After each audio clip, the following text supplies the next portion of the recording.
Welcome in to News and Views with Tom Lamprecht. The stories you've heard and the ones you need to hear. Record high gas prices in all 50 states. The oil that we need, we have. It's in America. Baby formula shortage. Only 4 manufacturers of infant formula in the United States. Why I'm running for the Senate. We're going to win this campaign. Our border wide open. Beginning on May 23rd. Through this awful tragedy. Hate will not prevail. Your life, your values, your voice. This is News and Views with Tom Lamprecht on Talk 96.3 and 103.7. All right, welcome in. Our heads are chopped off if you're watching on Facebook or Rumble. You need to adjust the cameras there, Clark. Hey, congrats to those who won yesterday after much advertising was taking place. I guess there was a couple of surprises. By the way, Donald Trump, he got one right, got one sort of right, and got one wrong. The one he got wrong, a lot of people saw coming. I guess I was a little surprised. Madison Cawthorn lost, Bo Hines eked out a win, and Ted Budd easily won. You know, the three big takeaways from the statewide, or from the federal races anyway, from yesterday's election to me was the fact that Ted Budd won by so much.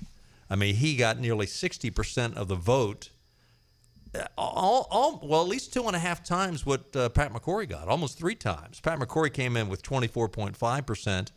Mark Walker came in pretty much where the polls said he would at 9.23%. But the fact that Ted Budd won by so much was a little bit of a surprise. Madison Cawthorn losing wasn't a shock, but I really thought he would lose, but I thought he would lose in a runoff. The fact that Chuck Edwards beat him by almost 2 percentage points, 1.5 percentage points, 33.4 to 31.9.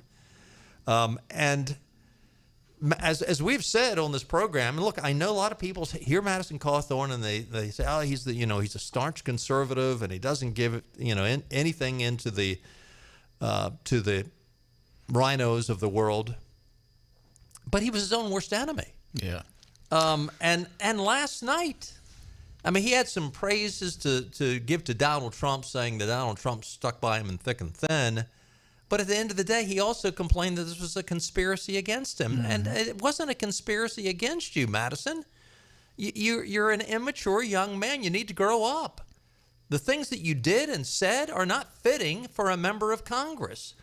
And don't call in or email me and defend the guy. The guy was his own worst enemy. If he had, and this is why, it pays to get a few gray hairs before you jump in and become a member of Congress. Yeah, we've talked about that, the age thing. I mean, I don't want to discount what young people think about things. I mean, if I was a sitting congressman, I want to listen to their interests and their concerns and that sort of thing. But they don't have enough life experience yet, to me, to represent people in Congress. Particularly with the fact that, I mean, let's face it, his experience is he worked for a campaign. Yeah, I mean, that's it. Just look back at where you were when you were 26 years old. Well, I did some stupid stuff, but I don't believe I remember crossing swords or jumping on my buddy's butt naked or anything. No. That was kind of weird, I thought. That is the most diplomatic thing I've ever heard you say. That's all you say. Yeah, the third one that I was surprised was Sandy Smith winning. Sorry, Sandy. I know you listen to this program, but I frankly, with all the negative advertising. And her numbers, from the polls that came out a few months ago to where it ended up, she did cross the 30% mark. She was at 31.4%. Sandy Robertson was at 26.75%. Billy Strickland and Brent Robertson both were just under 14%. So thank you all for running. I mean that sincerely. I know how much work it is, and I know you're exhausted, and I know you're probably disappointed. But I think it's a part of our democracy, and for you to get out there and run and make yourself vulnerable, I think is good and significant. Dr. Oz, that race still has not been decided. Donald Trump apparently, I don't know why, but Donald Trump's, go ahead and declare yourself a winner. Why would you do that? Why would you recommend that? Donald Trump loves to tweak and loves to be on the edge. But Dr. Oz has not picked up on that recommendation. Right now, Oz is leading. Well, when the latest numbers that I looked at, Oz was leading 31.31% to 31.18%, less than 2,000 votes out of more than 1.2 million votes cast. Yeah, and that's another race that's, I mean, basically got to have that seat. The Republicans cannot afford to lose that U.S. Senate seat in Pennsylvania, and the third candidate, Miss was it Barnett, I believe. Yes. I just think she had too many things that she has said that's pretty controversial over the years. I just don't think she'd win in a general election. So I think it was good that it's coming down between Dr. Oz and McCarthy. Is it McCarthy? It's not McCarthy. No, it is McCormick. McCormick. Yeah, McCormick. Yes. So we'll see. Chairwoman Ronna McDaniel from the Republican Party said the thing that we're taking away from last night is, first of all, Republicans outpaced Democrats' turnout by 100,000 votes. It's the first time we've beaten the Democrats in 10 years in this type of primary situation. The other key factor is Republicans have outpaced Democrats in voter registration 4-1 since 2020. So I absolutely think we'll pick up Senate seats. We'll see. We hope. We think. I would agree that, and I would think that she is headed in the right direction on that they will pick up Senate seats. And on the subject of losers and winners, I just want to give props to former Senator Bob Stein. Well, I guess he's still the senator, North Carolina Senator Bob Steinberg from up in eastern, I think he's around Edenton. But, right. They changed that Senate district, and now Norm Sanderson beat him in the new head-to-head. And, of course, they ran a clean campaign, but Bob was very gracious, I saw, on his public post and all. And that's the way it should be. Yeah, it's unfortunate that you had two good men having to run against one another. Yep. By the way, real quickly before we go to break, we're taking a break early because we're going to have David Walker on with us in a little bit here. But Dow Jones, it took another nosedive today, down almost 1,200 points. And how's it working out for you, Joe? You're screwing all of us. Sorry, but you are. Almost a 4% decline today in the Dow, and same thing in S&P the S&P. and NASDAQ, I think, was actually worse on a percentage basis. Yeah, actually, S&P was a little over 4%. Yeah. Hey, we're going to take a time out. Stay with us. We'll be right back. Inventory is on the move with truckloads of vehicles arriving daily. Shop over 200 incoming new certified and pre-owned vehicles. Plus, we'll buy your vehicle, sell it for cash, or trade into a new Toyota at Greenville Toyota. Hey, we're at Maribella's in Greenville, the new location of Maribella's on Fire Tower Road. If you haven't been to this place yet, let me tell you, you are missing out. I want to introduce my friends from Maribella's. I've got Sal, Massimo, and Pietro here. These guys are awesome. Not only do they make great food, they do a lot of things for the community, which we're going to be talking about. But Sal, let's start with you. Let's talk about the new location of Maribella's on Fire Tower Road. I'm a regular here. I love it. You guys call it Old World Pizza. Tell us what's different about your pizza. Well, we got two kinds of pizzas. We have the traditional, American style, and then we have the Old World Pizza, which is made with fresh mozzarella, and the way they do it in Italy.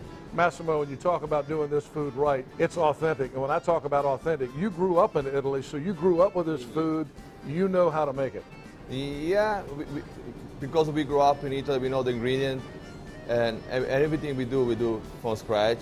And the right ingredient it's been hard for us to bring over here. And now finally we can get the right ingredient to make a right pizza.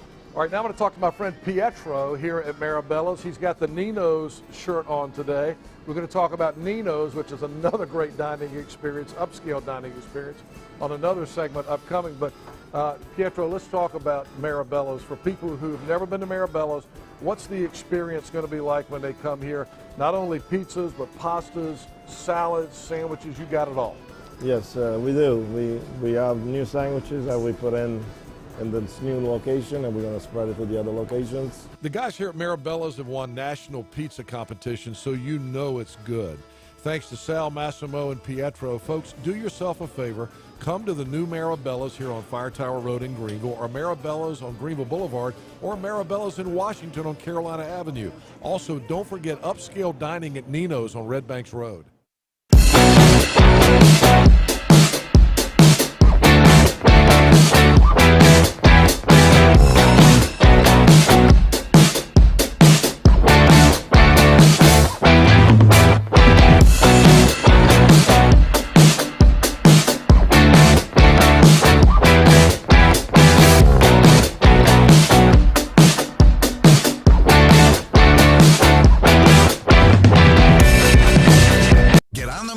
Pre-owned vehicle from Greenville Toyota. Shop a huge selection of used cars, trucks, SUVs, even luxury vehicles with no charge maintenance. Plus a used vehicle warranty that covers you for 100,000 miles. Get to Greenville Toyota today.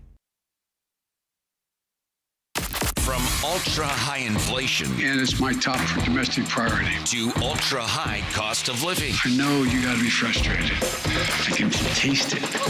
It pays to be ultra well-informed. We're throwing money away like drunken sailors. I'm so pissed off. When you join the conversation. We're just printing more money, which adds to inflation, which destroys the American family. That makes me sick.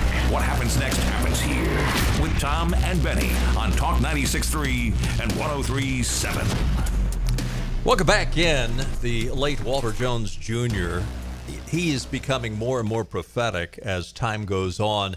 Yet his one deal that he always was just infuriated with, and he was a Rand Paul fan, and he was a David Walker fan. He despised the fact that our country was just mounting up more and more and more debt.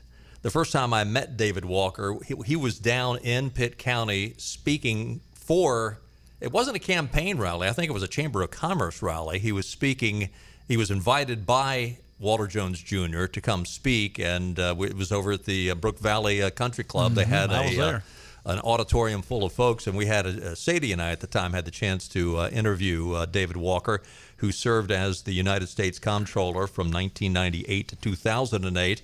He is a founder and CEO of the Comeback America Initiative. That was from 2010 to 2013. David is on the phone with us right now. Dave, welcome back to News and Views. Good to have you with us. It's good to be back. And as you know, I was the Comptroller General of the United States, which in English is Auditor General, Chief Accountability Officer of the United States, and God knows we need more of that. Well, you have compared the present-day United States to the Roman Empire in its decline, saying that the U.S. government is on a, quote, burning platform of unsustainable policies and practices. Unfold that for us. Well, we need to learn from history. We need to learn from others, and we need to take steps to create a better future. With regard to the Roman Empire, Rome fell for a number of reasons. Fiscal irresponsibility, political incivility, moral decay, overextended military, and inability to control its borders. Do those sound familiar? Wow. Wow. I think we also need to understand that this country was founded on certain timeless principles and values, things like limited but effective federal government, individual liberty and opportunity, personal responsibility and accountability, innovation and capitalism, rule of law and equal justice under the law, fiscal responsibility, intergenerational equity, and stewardship. And we have strayed from those principles and values that made us great. And now I would argue the biggest challenge we have is what are the principles and values that we want to use going forward? Do we want to stick with the ones that made us great, or do we want to adopt socialist state principles, which is what some are advocating for now? I keep thinking that we're going to wake up. And yet, Benny and I were talking before we went on the air. There was a survey out, and the number one issue trending right now on social media are these two lame brains, Amber Heard and Johnny Depp, and their court hearing. That's what everybody's concerned with. I hear what you're saying, David, but at the same time, boy, I fear that the masses out there are still in la-la land. Well, that court case is going on about 4 miles from my house, and it just illustrates the fact that people are focused on the wrong things. We're focusing on short-term issues that are involve celebrities and or sensationalist type activities, if you will, rather than the structural concerns that can affect all of our collective future going forward. And so I try to focus on the latter, not the former. And unfortunately, not enough people do. Dave, this is Benny. Good to hear from you and good to talk to you. I met you about the same time that Tom did, maybe it was 2008 or 2009, back when President Obama was elected. And as I recall, the debt to GDP ratio then was in the 60s, 60 to 70, and you warned us with the structural deficits of entitlement programs and things that was in our current system. You warned us what was going to happen, and it's exactly what's happened. But on top of that, now we're at almost 140% debt to GDP based on all this COVID spending and other reckless spending. To your point about, and I don't want you to play partisan politics or anything, but we obviously have one party now that says that Bernie Sanders said himself, things that once was considered radical is now mainstream in that party, and we're divided more than ever. What can we possibly do to get someone to take attention to this?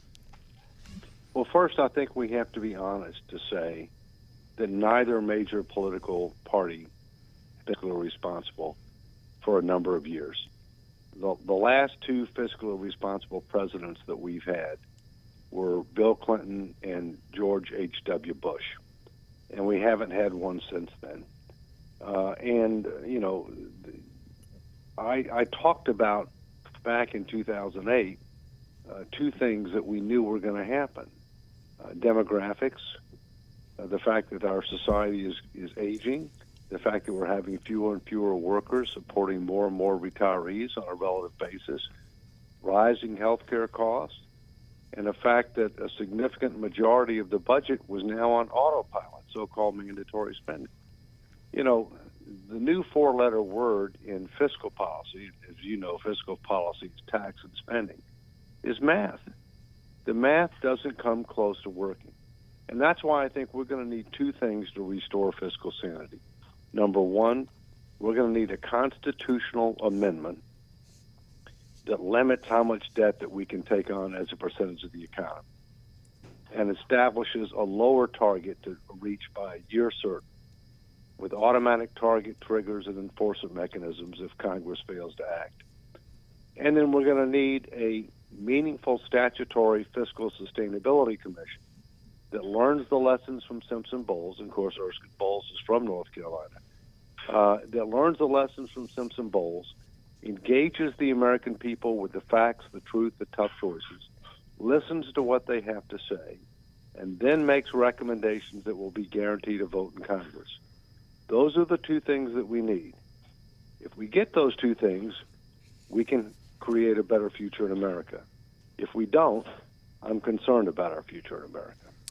You wrote an opinion piece that was published last week in the Washington Times with Admiral Bill Owens, and you talked about the fact that it could come down to the fact that we might have to have a convention of states come together. And one of the things that you pointed out in this article, you say a recent extensive research effort of the Congressional Record disclosed that 39 states had applied for a convention to states to propose amendments, of which 30 were limited to only proposing federal fiscal restraints amendment under Article 5 of the Constitution. On the application of two-thirds of the legislature of several states, Congress shall call a convention for proposing amendments. Despite receiving applications from 5 more states than required, Congress failed to call a convention. How do you get these things to happen when Congress itself does not follow the playbook? They refuse to do what they're supposed to do, and yet they continue just to go happily down the lane and make up the rules as they go along. Well, first, let's talk about what Congress has done and what it's failed to do. What it's done is it has passed a law that assigns responsibility to the National Archivist, head of the National Archives, to be able to maintain records, count, and advise the Congress when 3/4 of the states have ratified an amendment. And the reason it's done that is because, as both of you know, we've had 27 amendments so far, and all of them have been done the old-fashioned way. 2/3 of the House, 2/3 of the Senate pass a proposed amendment, and then 3/4 of the states must ratify. But the founders were very bright in many, many ways. They knew that Congress could become so out of touch and out of control, and or depending upon the issue, they could have such a fundamental conflict of interest that they might not pass needed constitutional amendments, and therefore the states had the right to call for a convention of states to propose one or more amendments, not to rewrite the Constitution. And Congress obviously is really not interested in that happening because they have no guarantee that they'll have a seat at the table, and they lose a lot of power that way. So they've never asked the archivist to maintain records and to count and advise the Congress. Extensive research has been done over the last several months. I've been involved with it. We hit the number in 1979. We hit a peak in 1983. And now there are a number of efforts underway to either call a convention or potentially create a mandamus action led by the states that would ultimately go to the Supreme Court demanding that that convention be held. Now, the alternative is Congress can propose its own amendment. And in fact, it's done that in the past in the face of a potential convention of states. It did that for the 17th Amendment when we got within one or two states of calling for a convention of states. But they need to do something. Doing nothing is not acceptable. Yet at the same time, I mean, I'm on your side. I'm not arguing with you, but it is just total frustration if they haven't done it up to now because the Constitution says to do it. Will they obey the Supreme Court if you have a court case and the Supreme Court says you better do it? Well, first, I think that in fairness, they didn't do it in part because I don't believe they knew that the number had been hit.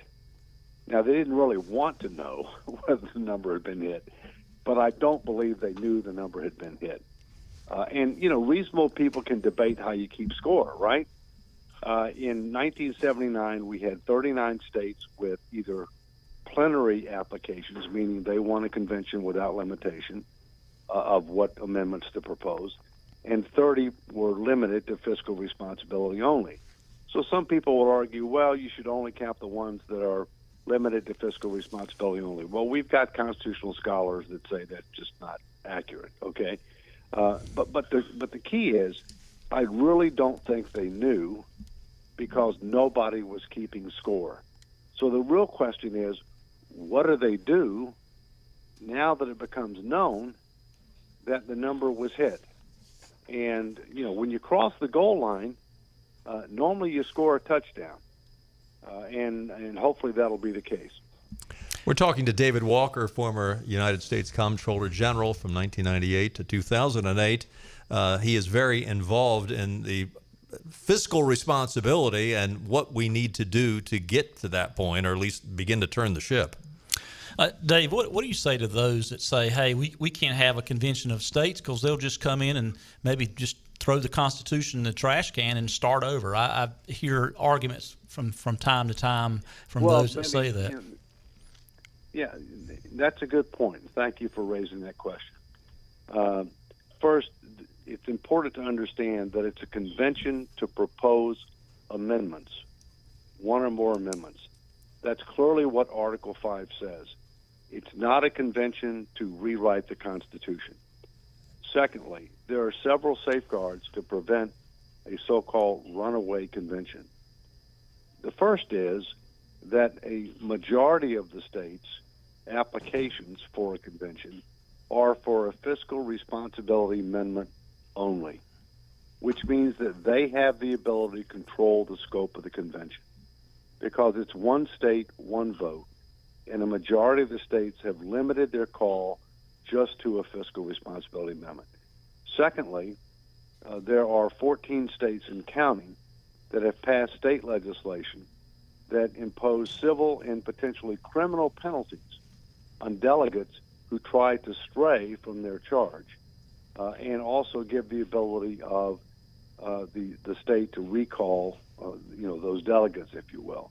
And thirdly, and a safeguard that exists for every proposed amendment, no matter how it originates, is that 3/4 of the states, which means 38 states, have to ratify what's proposed. And when you look at the political makeup of the country, the idea that you're going to get something radical done that's ratified by 3/4 of the states is just not plausible. Yeah, we've talked to Tom Coburn in the past, who's very involved with the Conventions of States project, and he has also said the same thing, that you're very, very limited in what you propose and what you can implement at a Convention of States. Are you involved with the same organization that Tom Coburn's involved with? Well, first, Tom Coburn, may God rest his soul, passed away right several years ago. And he was a friend of mine, and he did a lot of work with GAO when I was Comptroller General of the United States. The Convention of States is a separate group. The Convention of States is very well funded, very well organized. They've got a large grassroots organization. And I think they've achieved passage of their proposed resolution by about 18 states. But they're seeking 3 constitutional amendments as a package: fiscal responsibility, term limits, and limiting the size and scope of the federal government. My personal view is, while I support fiscal responsibility and I support term limits, and I would support a reasonable limit on the size and scope of the federal government, I don't think they'll ever achieve the 34-state requirement, which is 2/3 of the states, because the number one argument is people want a single-issue convention. Right. And as a result, I don't think they'll ever get to 34. So I'm involved with 2 different groups that are focused on a single-issue fiscal responsibility amendment. We want a proof of concept to prove that it can work, and then if you want to, propose other things, whether it be, term limits, which I'm for, by the way, 12-year term limits, whether it be campaign finance reform, whether it be limiting the size and scope of the federal government, then so be it, as long as you can achieve the 34-state requirement. But let's do a proof of concept first before we end up trying to take a bridge too far. Yeah, I would say that's a pretty common sense approach. The idea of having a convention of states is hard enough, but when you're throwing several things out there, yeah, you're gonna have a hard time gathering the troops together to all fall in line. David, how can Tom, quite frankly, we need more common sense. We don't have enough of it right now, so thank you. Go ahead. No, I was going to say, how can our people get involved? Is there a website we can go to find out more information about what you're trying to accomplish? Yeah, there are several. voteforbba.org, I believe it is. That's one website, if you will. But I think stay tuned, because what I expect to happen within the next month are several things. Number one, there's a concurrent resolution that's going to get introduced in the Congress that brings visibility to this, that says that Congress should set the date and place for a convention within 180 days, unless the archivist determines within 60 days that the requisite number of states, 34, have not been met. Secondly, there's going to be legislation introduced that assigns the responsibility of the archivist to maintain the records and keep score with regard to any Article 5 applications, whether it be for fiscal responsibility or term limits or campaign finance or whatever. And thirdly, I expect that not necessarily within the next month, but this year, that we're going to see action by one or more states that if Congress fails to act, to file litigation, a mandamus action, that ultimately would reach the Supreme Court if Congress fails to act. Is there you mentioned that at one point there was 39 states that wanted this fiscal responsibility deal. Does that have a time limit to it? Is there a certain period of time? Okay. No, there's not a time limit.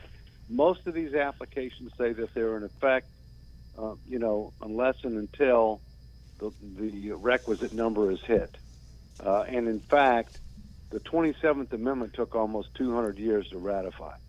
So unless there is a limit that's in the application, then there is no limit. Now, there are certain states that have rescinded their applications. I'll give an example. New Jersey, in 2021, rescinded their plenary application. And in rescinding their plenary application, they said the reason they were doing it is because plenary should count towards the two-thirds of the state's requirement, the 34-state requirement, which we appreciate because in 1979, their plenary was part of that 39. And as I said before, once you cross the goal line, you've scored. And Congress should not be rewarded for failure to discharge its constitutional responsibilities. Thank you very much. So Dave, if I understand you, it sounds like we should expect with this year either an action in Congress, resolution in Congress, or some type of action in a federal court. I think you called it a mandamus action. Mandamus action. So you expect that to happen this year? Yeah, let me tell you what I expect to happen this year and what I don't expect to happen this year. First, as you guys know, this is an election year. Secondly, as you guys know, one political party controls both houses of Congress right now. So what I expect to happen is I expect for the things that I talked about to be introduced in the Congress. I don't expect that they'll ever get a vote this year, one, because of who controls the Congress and because of the fact that it's an election year. Secondly, I do expect that those actions will result in increased visibility and hopefully pressure on the Congress to ultimately do something. A mandamus action, in my view, is not likely until next year.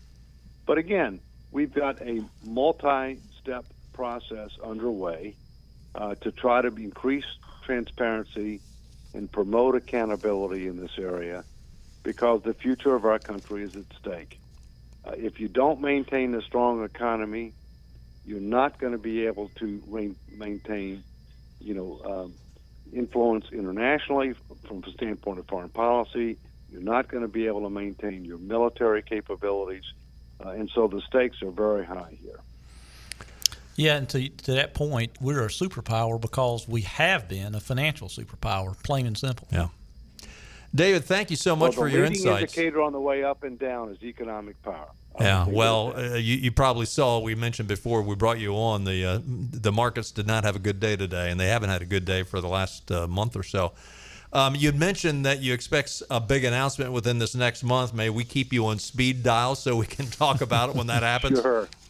Thank you, David. Appreciate your insights. Thank you for what you're doing. It is highly important, and it ought to be a bipartisan effort to go in the direction you want to go, and we can only hope and pray that happens. Last comment. Thanks, Tom and Bernie, and may God, bless Walter Jones Jr. and may he rest in peace. Thank you, sir. Thanks. We appreciate it. Stay with us. Benny and I'll be right back. Acre Station Meat Farm, along with Lane Angus Beef, bring you Farm to Fork Beef. Stock your freezers now with affordable beef boxes, just in time for the grilling season. Farm to Fork Beef brings quality local beef to your family. From your traditional butcher shop, Acre Station Meat Farm. Come on down to Acre Station Meat Farm and find out why we're #1 in fresh cuts and friendly service. Acre Station Meat Farm, Highway 32 North, Pinetown. Fantastic Sam's Cut and Color is hiring stylists. If you're driven, creative, and ready to make an impact, then we're looking for you. We offer competitive salaries, flexible schedules, and professional training with the newest technologies and equipment in the industry. Stop by your local Fantastic Sam's today and show us what you've got. Apply at locations in Goldsboro, Kinston, Greenville, New Bern, Morehead City, Jacksonville, and Calabash. Fantastic Sam's, real salon experience, real savings, real fantastic.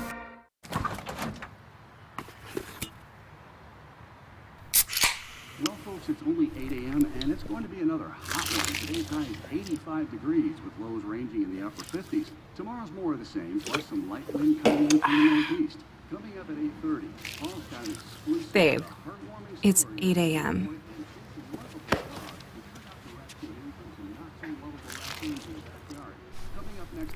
Fried chicken, better with Pepsi. The best burgers around. Everyone loves a thick, juicy, and fresh burger. Tiebreakers in Greenville, plus the all-new Tiebreakers in Winterville. Do real burgers better than anybody. So don't just go to any burger-themed restaurant chain. It's time to break the chain and eat local. Tiebreakers, real burgers at its best. Everybody loves burgers. Air Service is back at Pitt Greenville Airport, offering safe, clean facilities and flights from American Airlines. That means the short commute, quicker lines, and better prices that get you where you're going fast and easy. See it for yourself. There's great things inside at Pitt Greenville Airport.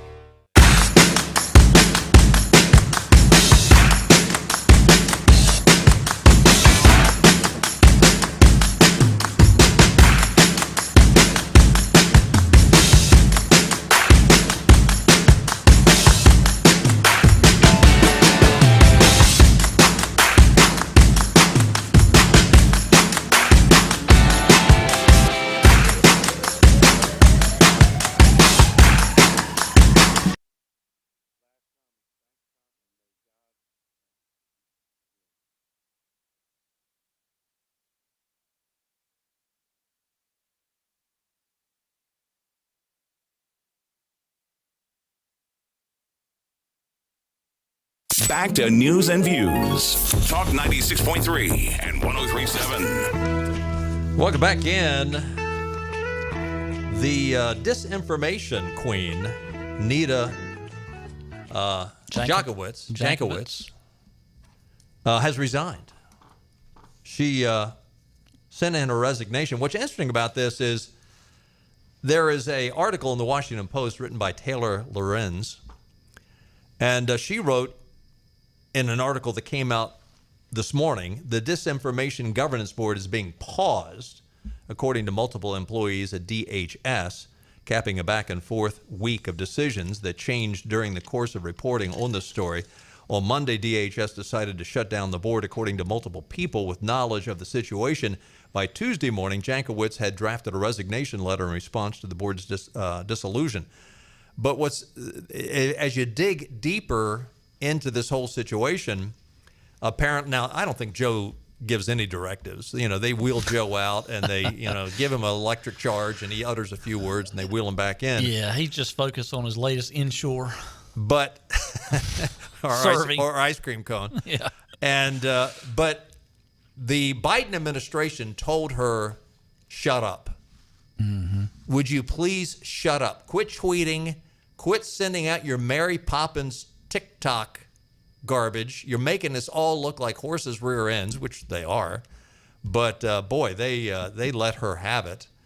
And the one interesting thing about this is, did you really think? Did the morons in the White House really think that this was going to go over? Now I realize, and I said it during our interview with David Walker, it is such a sad situation that you've got more people interested in Amber Heard and Johnny Depp and that court hearing than you've got in abortion, in inflation, in elections, in the border situation. The fact that our country is getting ready to, financially, is what the stock market is doing. Is that an indication of collapse, or is it just part of the cycle? I'm not a guru. I can't give you the answer to that. But the fact that the people have their head in the clouds. So maybe the Biden administration said, because we know the head is in the clouds, we can get away with this ministry of truth. But yet anybody that really has their finger on the pulse of the American people, the fact that they thought they could get away with this. Well, it makes you wonder if they're just, all of this is just intentional dumb moves, because it almost seems like no one can make such stupid decisions. I mean, you got now people that are a minimum left leaning, some just far liberal. You take Bill Maher, you take Jeff Bezos, Elon Musk. I mean, they're all coming out just blasting the Biden administration. Yeah. And I mean, at some point, you got to think: are they really that stupid, or is it that intentional? Are they just trying to wreck Joe Biden so they can throw another candidate in for? Isn't it interesting that it comes down to that discussion? Yeah. I mean, what conservatives are asking themselves, and I ask it all the time. I ask it to numerous guests that come on here: is the Biden administration that corrupt, that much wanting to embrace communism? Or are they that stupid? Well, it's like Elon Musk said, was it yesterday, the day before, he'd like to know who's behind the teleprompter. Yeah. Whoever is running the teleprompter, that's who the president is. Yep. And we got one more time out to take. Stay with us. We'll be right back. We're on location today at Fabric and Home Furnishings, Arlington Village on Arlington Boulevard here in Greenville. One of my favorite places in town, one of my favorite people in town. My buddy Lisa Pendry is here. And Lisa, when I walked in this morning, the place always looks great, but there's something new here. You got a brand new room. Tell us what's going on. We do, Henry. We are opening a Norwalk gallery, and we are so excited because this company is so custom. Been in business since 1902, built in Norwalk, Ohio. Tons of wood colors to choose from, over 900 fabric choices, and I've got a design team that can make it fabulous and help you find unique styles. So when you say custom, a custom furniture line, what does that mean exactly? You can literally choose the cushion, the fabric. You can even choose the thread color with this company. So wood choices, amazing fabrics, put 3 fabrics on one sofa, as much fun as you want to have. And that's what people want these days. They want it to be exactly the way they want it, so you can get that with Norwalk. You can. All right, what else is new? You've always got some other interesting things going on here. Well, we have some new fabrics that have arrived, but I've also, in this new showroom, I've added a friend of mine that's opened a company in Hickory, North Carolina called Hickory Luxe. Done business with him for a long time, but we're adding to that because he can deliver in 6 to 8 weeks instead of 8 months like some of these companies are, doing right now. And as we always say, Fabric and Home Furnishings is a furniture store and so much more. And the so much more is you guys offer design services. I know you're a designer yourself. You have a design team here, so you can offer that full service for people. I do. I've got the best design team ever. We do commercial design and residential. And there's a lot of decisions that go into what you want your home to be. So we send somebody right out to the house for a flat one-time fee, not an hourly fee. And we analyze it, make a friend, and make it easy and painless and fabulous for people. Fabric and Home Furnishings here in Arlington Village. My friend Lisa Pendry. It's a furniture store and so much more. Come see them. Acre Station Meat Farm, along with Lane Angus Beef, bring you farm to fork beef. Stock your freezers now with affordable beef boxes just in time for the grilling season. Farm to fork beef brings quality local beef to your family. From your traditional butcher shop, Acre Station Meat Farm. Come on down to Acre Station Meat Farm and find out why we're #1 in fresh cuts and friendly service. Acre Station Meat Farm, Highway 32 North, Pinetown. Empty lots at car dealers everywhere, except here. The selection you want is at Greenville Nissan. And during the Nissan Thrill of the Drive sales event, buy a new Nissan with financing as low as 0.9%. The versatile Nissan Rogue, the all-new Pathfinder, or gas-saving cars like Nissan Sentra and Altima. And yes, we have trucks. Buy the new Nissan Titan with 0.9% financing, or the all-new Frontier for $99 a month. Hurry to Greenville Nissan, where we drive to serve.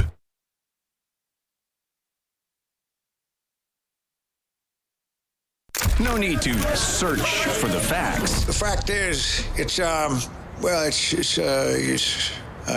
on. Let's see, they gave me, Just take note. Okay, it's 1 pound of ground beef, 1 egg.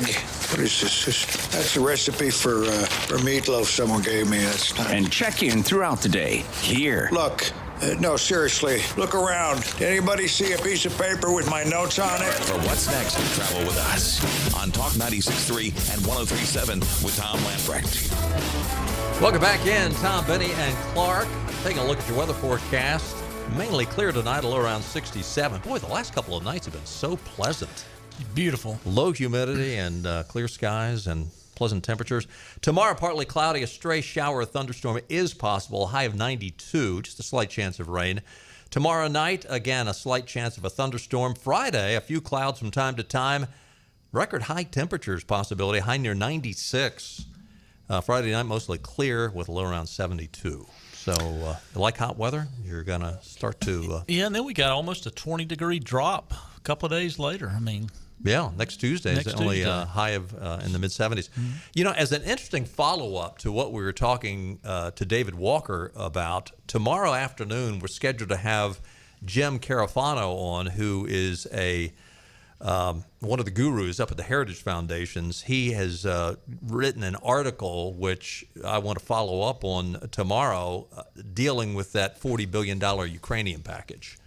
And what's really interesting about that package is some of the stuff that is in it.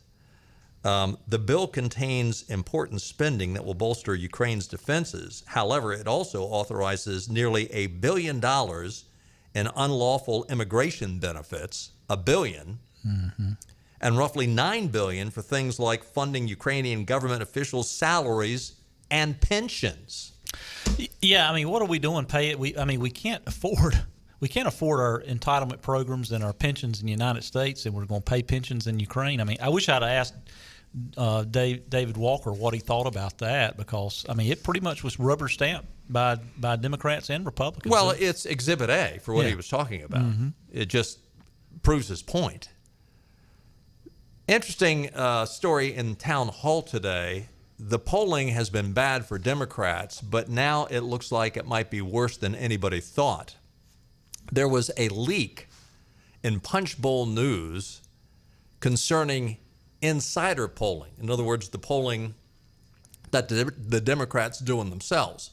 Now, you know, when you do insider polling, you want to know the truth, but you're hoping it's going to be good. And they spend a lot of money on that type of stuff. That's probably one of the most expensive items in their checklist is polling. But this leak they're using such phrases in this newsletter as Democrats are, quote, getting crushed. The information that they're receiving is particularly brutal. House Democrats might be in worse political peril than they've let on publicly, according to the article. They go on to say Representative Patrick Maloney from New York has the thankless job of defending House Democrats' majority for the 2022 election as the head of the Democratic Congressional Campaign Committee. And they basically are informing members of battleground state districts that they are losing 47 to 39% against generic Republicans. So, Mr. Incumbent, it doesn't matter who the Republicans are putting up, you're already behind. We don't even know who the candidate might be, and you're already behind. Quote, given that Democrats generally have a 3 or 4 point built-in advantage on the generic ballot, this is a particularly concerning development for Speaker Nancy Pelosi's majority. An 8-point deficit on the generic ballot could be a sign of a wave for House Republicans, which this is not the first time we've heard the fact that there's going to be a red wave. While it's possible Democrats are using these poll numbers to scare their members into doing a better job for November, their hopes for messaging don't look to be helping them.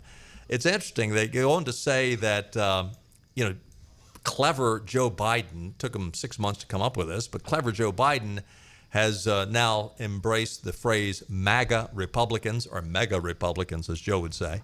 And he has called Donald Trump the Ultra MAGA. Ultra MAGA king or something. And guess what? Those people are embracing it. Yeah, Trump has embraced it. Yeah. Just like he kind of hijacked the fake news from the fake news Exactly. The poll looked to 16 districts where Biden won by 8 points on average. The president's job approval rating is underwater now by 8 points. So basically, Joe, you've dropped by 16 percentage points. Come on, man. And that is a mammoth drop. Mm-hmm. I mean, people think, oh, well, it's, for in an election, if you lose by 4 percentage points at the end of in a presidential election, that's a landslide. It is.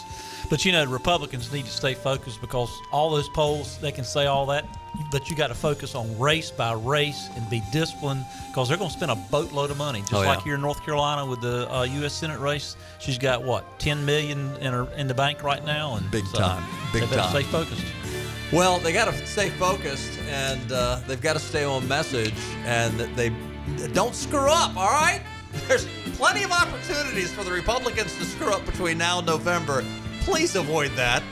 Our thanks to David Walker, and we look forward to being with you tomorrow at 5 o'clock. We'll play a little political trivia. Got a good show lined up for you then. We'll see you at 5. Bye-bye, everybody. All right, all right, all right.